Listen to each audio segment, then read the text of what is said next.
കേൾക്ക്. നമസ്കാരത്തിന് ശേഷമുള്ള കൂട്ടപ്രാർത്ഥനയാകുന്ന ബിദ്അത്ത്, സുബഹിക്ക് ശേഷമുള്ള കുനൂത്താകുന്ന ബിദ്അത്ത്, ഒരാൾ വ്യഭിചരിക്കുന്നതിനേക്കാൾ വലിയ തിന്മ. അതായത് നമസ്കാരാനന്തരമുള്ള കൂട്ടുപ്രാർത്ഥന, അതുപോലെ സുബഹിക്കുള്ള കുനൂത്ത്, ഇത് രണ്ടും വ്യഭിചാരത്തെക്കാൾ വലിയ തിന്മയാകുന്നു. സുബ്ഹാനല്ലാഹ് എന്ന് ഞാൻ പറഞ്ഞു. യഥാർത്ഥത്തിൽ എന്താണ്? യഥാർത്ഥത്തിൽ അത് നിങ്ങൾക്കൊക്കെ മനസ്സിലാവും. ഞാൻ പറഞ്ഞ വാചകമല്ല പറഞ്ഞത്. മഹാന്മാരായ രണ്ട് സഹാബികളെ ഉദ്ധരിച്ചിട്ട് അവരുടെ വാചകം പറഞ്ഞാണ്. കേട്ടോളൂ, ഇനി നിങ്ങൾക്ക് അതിന്റെ പ്രസക്തമായ ഭാഗങ്ങൾക്ക്. പണ്ഡിതന്മാർ പറയുന്ന കാര്യങ്ങൾ നമ്മൾ മനസ്സിലാക്കിയിരുന്നുവെങ്കിൽ നമുക്കിങ്ങനെ സംഭവിക്കുമായിരുന്നില്ല. മഹാനായ അബ്ദുല്ലാഹിബ്നു ഉമർ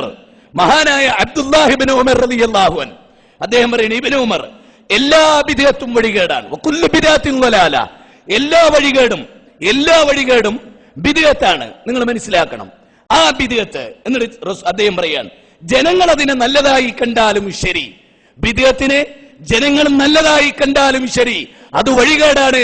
വകുല്ലു ബിദ്അത്തിൻ ളലാല, ആ വഴികേടുകളെല്ലാം നരകത്തിലേക്കാണ്. ഈ വസ്തുത നമ്മൾ മനസ്സിലാക്കണം. ഇത് ഇബ്നു ഉമർ റളിയല്ലാഹു അൻഹു പറയുന്നതാണ്. സുഫിയാനു സൗരി റഹ്മത്തുള്ളാഹി അലൈഹി, സുഫിയാനു സൗരി പറയാൻ, നോക്ക്, തിന്മകളെക്കാൾ പിശാചിന് ഏറ്റവും ഇഷ്ടം ബിദ്അത്താണ്.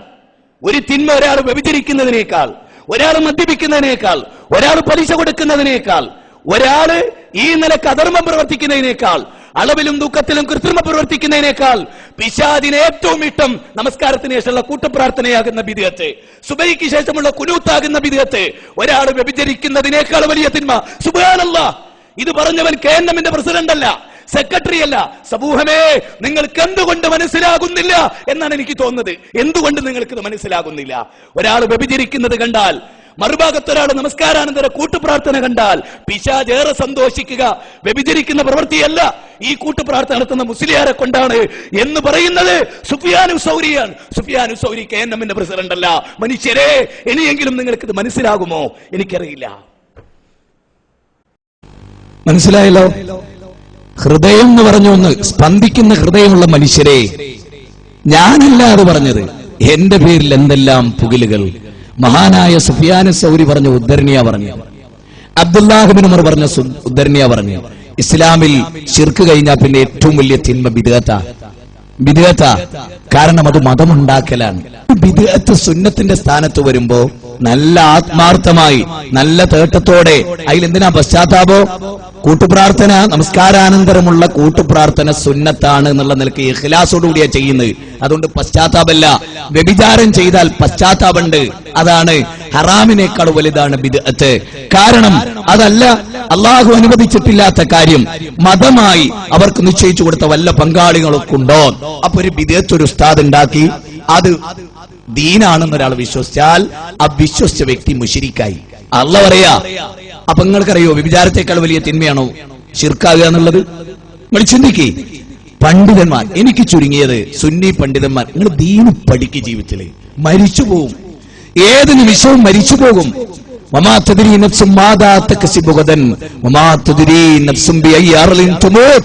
ഏത് ഭൂമിയിൽ വെച്ചാ നിങ്ങൾ മരിക്കുക, നാളെ എന്താ നിങ്ങൾക്ക് സംഭവിക്കുക, അതൊന്നും നിങ്ങൾക്ക് പറയാനാവില്ല. അപ്പൊ നിങ്ങൾ നോക്ക്, ബിദ്അത്ത് വ്യഭിചാരത്തെക്കാൾ സുഫിയാനു സൗരിയുടെയും അബ്ദുല്ലാഹിബ്നു ഉമറിന്റെയും ഉദ്ധരണിയാണ് ഞാൻ പറഞ്ഞത്. അങ്ങനെ ഒരു ഉദ്ധരണി ഇല്ല എന്നല്ലേ മുസ്ലിയാക്കന്മാർ പറയേണ്ടത്? അല്ലെ? അങ്ങനെ ഒരു വാദമില്ലേ ഇസ്ലാമിന്? ബിദ്അത്ത് വ്യഭിചാരത്തെക്കാൾ താഴെയാകുന്നു, പലിശയേക്കാൾ താഴെയാകുന്നു എന്നല്ലേ പറയേണ്ടത്? പക്ഷെ അതൊന്നും പറയലല്ല അവർ ഉദ്ദേശം, ആളുകളെ തെറ്റിദ്ധരിപ്പിക്കലാകുന്നു എന്ന് നമ്മളെല്ലാവരും ഈ വിഷയത്തിൽ മനസ്സിലാക്കേണ്ടിയിരിക്കുന്നു എന്നാണ് എനിക്ക് നിങ്ങളോട് ഈ കാര്യത്തിൽ സൂചിപ്പിക്കുക. സഹോദരങ്ങളെ, കണ്ടല്ലോ, അതാണ് അതിന്റെ പൂർണ്ണമായ ഒരു രൂപം. ഇനി ഇത് മുജാഹിദുകൾ പറഞ്ഞപ്പോ പേരോട് പറഞ്ഞ എന്താണ്? വ്യഭിചാരത്തെക്കാൾ വലിയ തിന്മ, കള്ളുകുടിക്കുന്നതിനേക്കാൾ വലിയ തിന്മ, പലിശ കൊടുക്കുന്നതിനേക്കാൾ വലിയ തിന്മ ബിദ്അത്താണ് എന്ന് ഞാൻ പറഞ്ഞു എന്ന് പറഞ്ഞ് എനിക്കെതിരെ ജനങ്ങളെ തിരിച്ചുവിടാനാണ് ശ്രമിച്ചത്.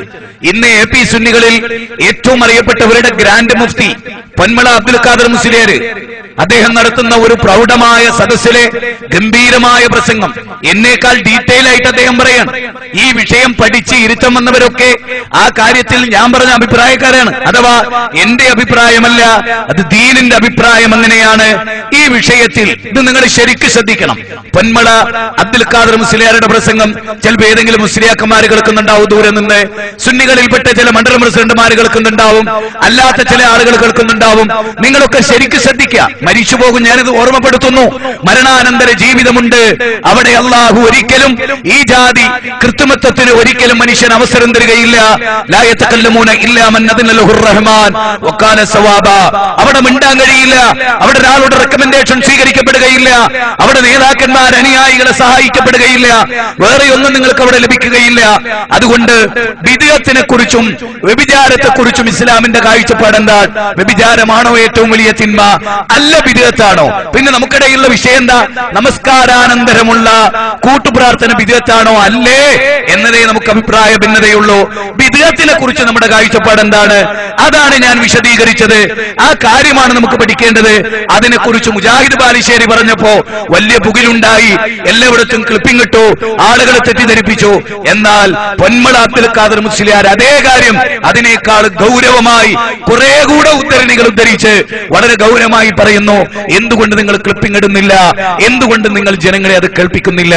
നിങ്ങൾക്ക് സത്യമല്ല വലുത്, മറിച്ച് തെറ്റിദ്ധരിപ്പിക്കലാകുന്നു. ഇനി പൊന്മള ഉസ്താദ് പറയുന്നു, നിങ്ങൾ കേട്ടോളൂ. എന്താണ് ബിദ്അത്ത് എന്ന് പറഞ്ഞാൽ?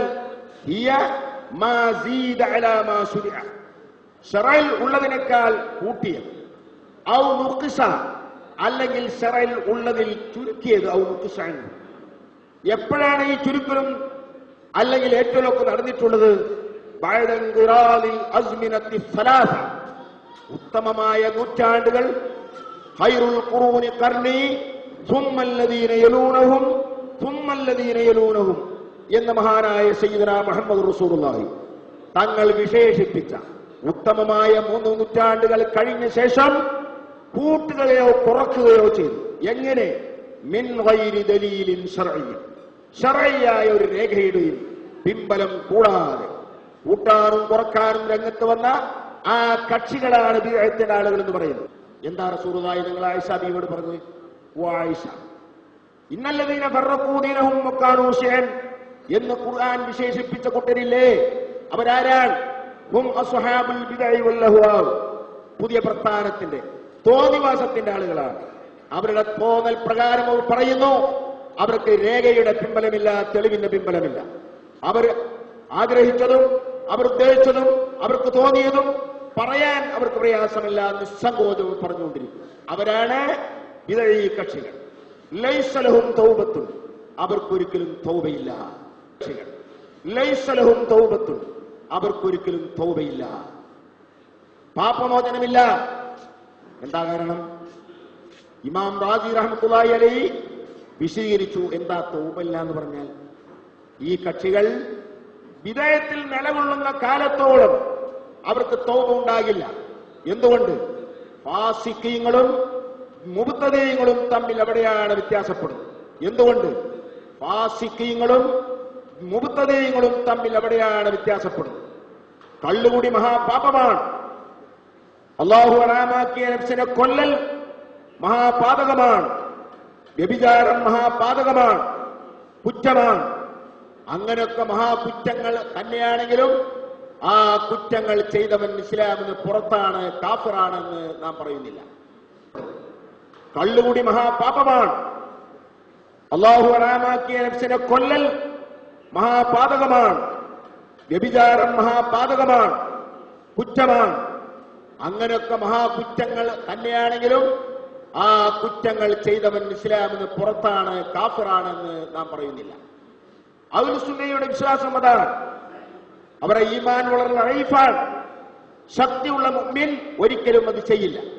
പക്ഷേ ഇത് ചെയ്തൊരൊറ്റ കാരണം കൊണ്ട് ഇസ്ലാമിന് പുറത്താണെന്ന് അഹ്ലു സുന്നത്ത് വൽ ജമാഅ പറയുന്നില്ല. ഏതെങ്കിലും ആവട്ടെ, അഹ്ലു സുന്നയുടെ വിശ്വാസപ്രകാരം അവർ ഇസ്ലാമിന് പുറത്തല്ല. അതുകൊണ്ട് തന്നെ അവരുടെ മനസ്സിൽ പാപമുക്തി നേടാനുള്ള നല്ല മനസ്സൊരു സമയത്ത് വന്നെന്ന് വരാം. കാരണം അവർക്കറിയാം ഞാൻ ചെയ്തത് കുറ്റമാണ്, ഇത് തെറ്റാണ്, പാപമാണ്, അള്ളാഹു പുറത്തു വരുമോ? അവർക്കറിയാം. അതുകൊണ്ട് തന്നെ ഒരു വേളയിൽ അവർ പറയും, ഇതാ ഞങ്ങൾ പാപം ചെയ്തു പോയി, ഞങ്ങൾക്കതിൽ നിന്ന് മുക്തി കിട്ടണം.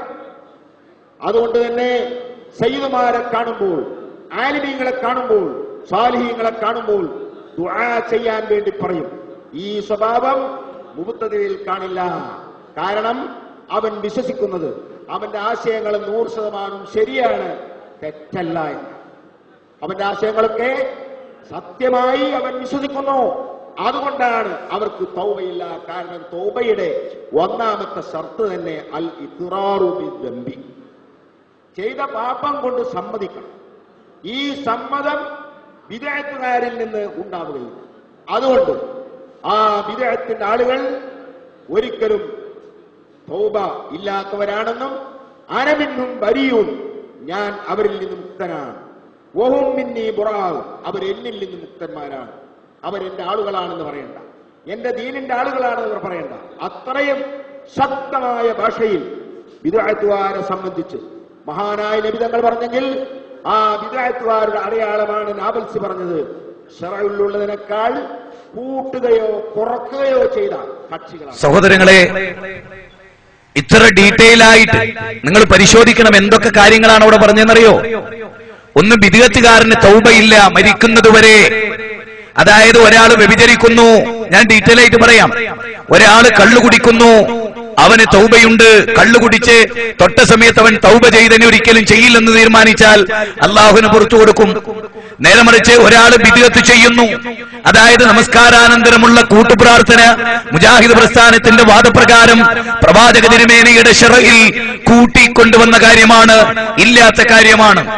من أحدث في أمرنا هذا ما ليس منه فهو رد من عمل عملا ليس عليه أمرنا فهو رد كل أمتي يدخلون الجنة إلا من نبى قيل ومن نبى يا رسول الله ومن أطاعني دخل الجنة ومن نساني فقد أبى.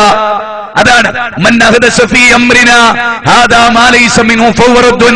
നമ്മുടെ ദീനിലില്ലാത്തൊരു കാര്യം ദീനിൽ കടത്തിക്കുട്ടിയാൽ അത് തള്ളപ്പെടേണ്ടതാകുന്നു. മൻ അമില അമലൻ ലൈസ അലൈഹി അംറുനാ ഫഹുവ റദ്ദുൻ. നമ്മൾ പ്രവർത്തിക്കാത്ത ഒരു പ്രവൃത്തി ഒരാൾ കൊണ്ടുവന്നാൽ ആ പ്രവൃത്തി ബിദ്അത്താണ്. അപ്പൊ നോക്ക്, ഖൈറുൽ ഖുറൂനി ഖർനി സുമ്മല്ലദീന യലൂനഹും സുമ്മല്ലദീന യലൂനഹും. ഉത്തമമായ 3 തലമുറ, അവരാചരിക്കാത്ത ആചാരം, അവരനുഷ്ഠിക്കാത്ത അനുഷ്ഠാനങ്ങൾ, അതാണ് ബിദ്അത്ത്.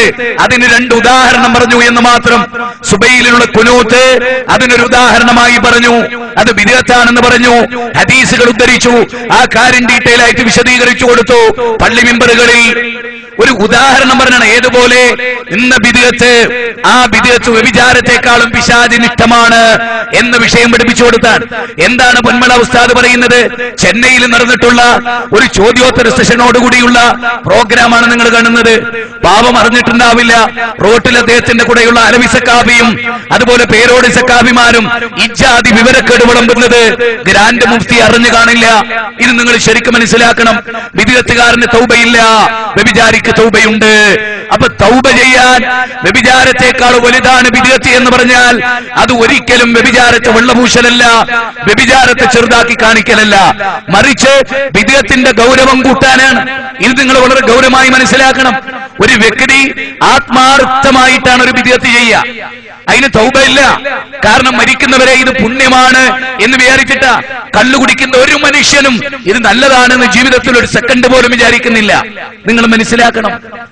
അതുകൊണ്ട് ഞാൻ പ്രസംഗിച്ച പ്രസംഗം അവരുടെ കൂട്ടത്തിൽ ഏറ്റവും പ്രഗത്ഭനായ പണ്ഡിതൻ ആധികാരികമായി പഠിച്ചു പറഞ്ഞ ആ ഇൽമാണ് ജനങ്ങളുടെ ഇടയിൽ പഠിപ്പിച്ചു കൊടുത്തത്.